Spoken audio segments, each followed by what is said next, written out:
বাংলাদেশে কোথাও আমি নাম শুনি নাই। এই কলাপাড়া আইসা শুনি এখন নতুন নাকি আবার হাত পাকা নাকি এখানে জিততে চায়। এই পটুয়াখালী জেলার মধ্যে একটি ইউনিয়নে বাংলাদেশের একজন প্রেসিডেন্ট পদার্পণ করেছিলেন। সে হলো আমাদের নেতা শহীদ রাষ্ট্রপতি জিয়াউর রহমান, যিনি এই বালিয়াতলী ইউনিয়নে এসে সেই দিন খাল খনন করেছিলেন। আপনারা সেই গৌরবের অংশীদার এই বালিয়াতলী ইউনিয়ন। আজকে আমরা এখানে আপনারা বক্তৃতা শুনতে এসেছেন, আমি বক্তৃতা দেব না, আপনাদের সাথে কিছু কথা বলতে চাই। আজকে আপনারা জানেন বাংলাদেশে যদি বড় দুটি রাজনৈতিক দল থাকে তাহলে কোনটা কোনটা বড় সবচেয়ে? একটা হলো বিএনপি, আরেকটা হলো আওয়ামী লীগ। আমি বিএনপি করি, কিন্তু আমি স্বীকার করি আওয়ামী লীগ একটি বড় রাজনৈতিক দল। আজকে আওয়ামী লীগ কি বাংলাদেশে আছে?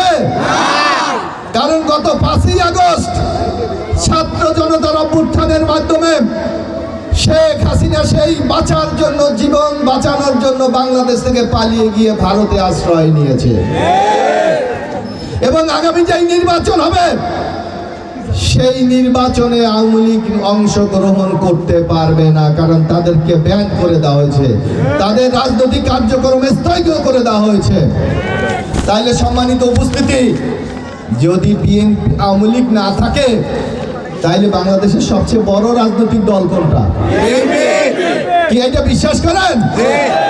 আপনারা টেলিভিশন দেখেন, খবর দেখেন, এই আমাদের যুবক ভাইরা মা বোনরা যারা আছে ফেসবুকও তো চালান, তাই না? কি চালান? গোপনে গোপনে চালান না? একটু মহিলারা চালান না? তো নিশ্চয়ই আপনারা দেখেন বাংলাদেশে যদি ভোট হয়, যদি মানুষ কি বলে টিভিতে যে বিএনপি ক্ষমতায় আসবে নিশ্চিত, কারণ আওয়ামী লীগ নাই। তাইলে আপনারা কি বিশ্বাস করেন আগামী দিনে বিএনপি ক্ষমতায় আসবে? আমার মানে অনেকে বিশ্বাস করেন, একটা হাত তুলে দেখান তো বিশ্বাস করেন। ইনশাআল্লাহ বিএনপি দিনে আগামী দিনে রাষ্ট্রীয় ক্ষমতায় যাবে। এখন এই কলাপাড়ায় দেখেন বাংলাদেশে কোথাও কোনো খোঁজ নাই।